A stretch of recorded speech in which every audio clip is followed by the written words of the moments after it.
Chers amis aquarellistes, bonjour et bienvenue dans cette vidéo du petit atelier.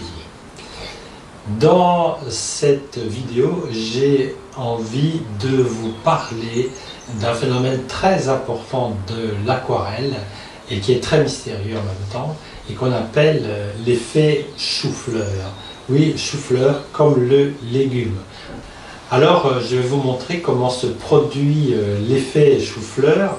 Dans un premier temps, dans sa façon plutôt négative, c'est-à-dire là on ne le contrôle pas et là on a des effets indésirables. Et puis, comme quand il est contrôlé, on peut obtenir de réelles merveilles. Donc, pour résumer, l'effet chou-fleur vient de ce qu'il y a plus d'eau sur le pinceau que sur le papier. Et quand on peint, en général, le lavis qu'on vient de faire, naturellement, est en train de sécher. Et on veut rajouter une autre touche avec le pinceau, ne prenant pas conscience qu'il n'y a presque plus d'eau sur le papier. Et maintenant, je prends un pinceau très mouillé.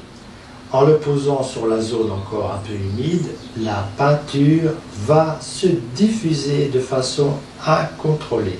Et regardez, elle pousse l'eau et le pigment déjà présent aussi est poussé. Ce qui va former ces fameuses auréoles.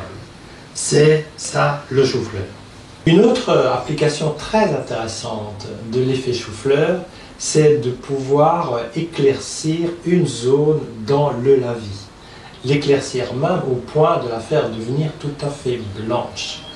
Pour cela, on va voir ça ensemble. Regardez.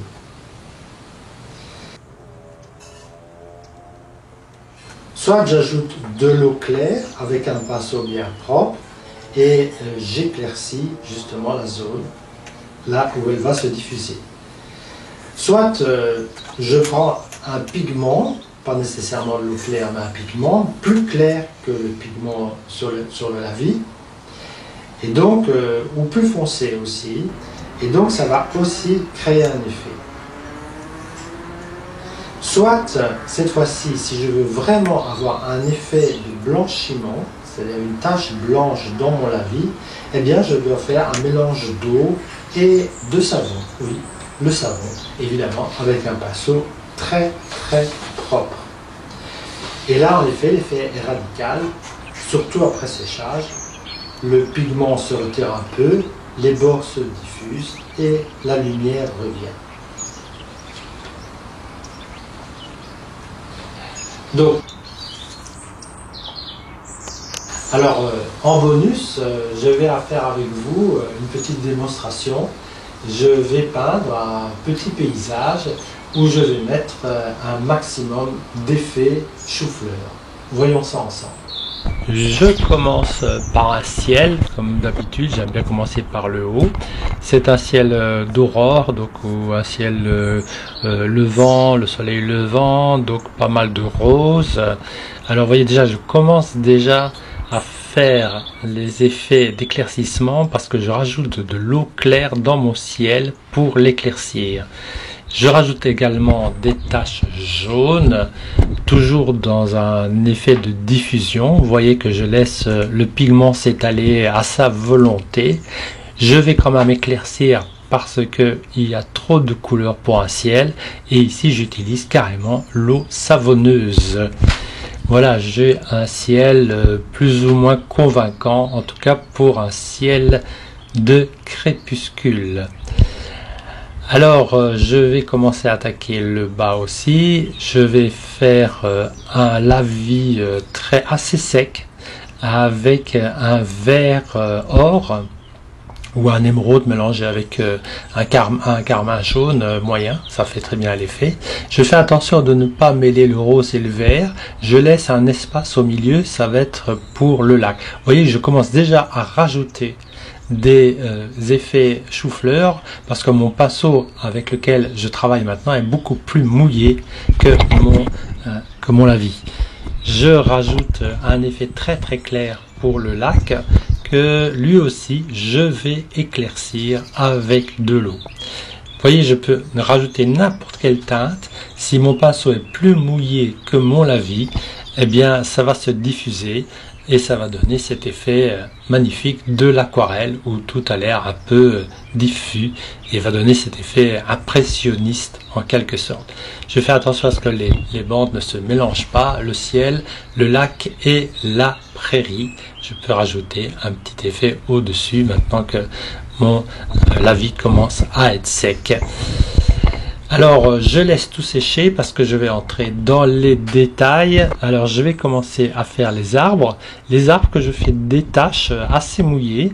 Vous voyez, je fais un peu comme ça me vient. En fait, je fais des quelques taches. Et ces tâches que je considère déjà comme un lavis, eh bien, je vais les travailler en chou-fleur. Je vais rajouter avec un pinceau plus mouillé que le lavis. Je vais rajouter du jaune pour donner de la lumière à mes arbres. Et je continue, si je veux me donner un peu d'ombre au bas des arbres, eh bien, donc je continue ici, je continue, j'ai pas terminé. Donc si je veux rajouter de l'ombre au bas des arbres, profitant que mon papier est incliné, je rajoute carrément un peu de bleu foncé avec du gris de pen qui va donner justement encore une fois un autre effet chou-fleur. Je rajoute chou-fleur sur chou-fleur en quelque sorte. Et donc j'ai les hampes de mes arbres qui apparaissent.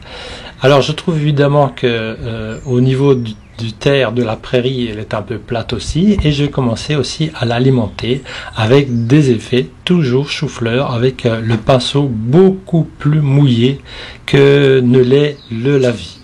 Et je crée comme ça une impression de diffusion. Je fais vraiment voilà, je laisse vraiment le papier travailler beaucoup plus que moi. Ici, je redonne un peu de forme à la prairie et je redonne encore un peu de couleur, toujours dans le vert, vert or et gris de pen. Alors, je vais aussi éclaircir là où il faut donner du mouvement, il faut donner de la lumière, il faut donner de l'ombre et il faut donner ce côté d'une nature en fait qui apparaît comme ça au lever du jour. Voilà, vous voyez l'effet chou-fleur maintenant commence à apparaître très fort parce que le pigment va vers l'extérieur. C'est le propre de quand il y a trop d'eau sur une tache, le pigment va vers l'extérieur et va créer au bord une sorte de très très fin liseré. Alors je fais un peu apparaître la mare un peu plus et je donne un peu d'ombre. C'est toujours ça qui va mettre en évidence la lumière.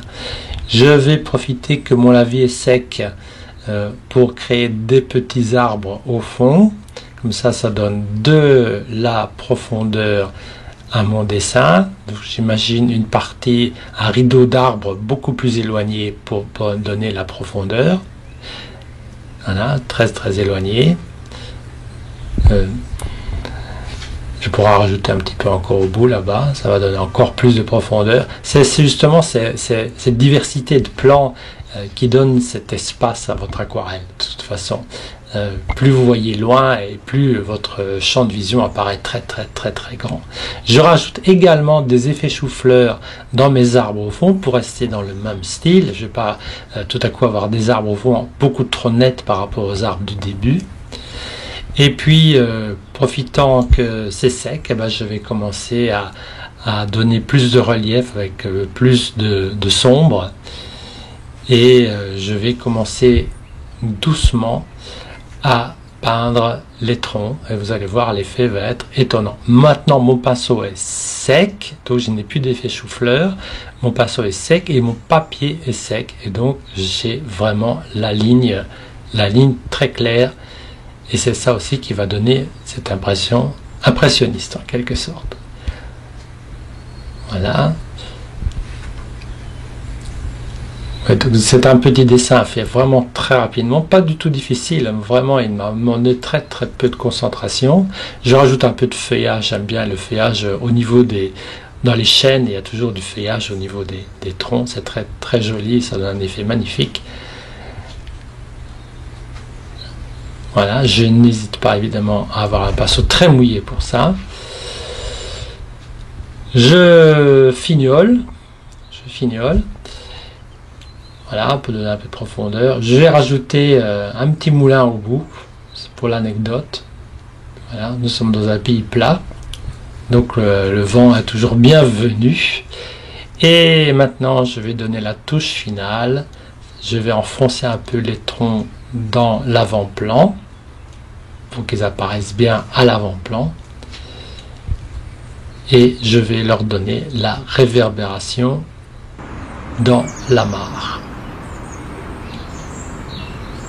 Et voilà, le dessin est terminé.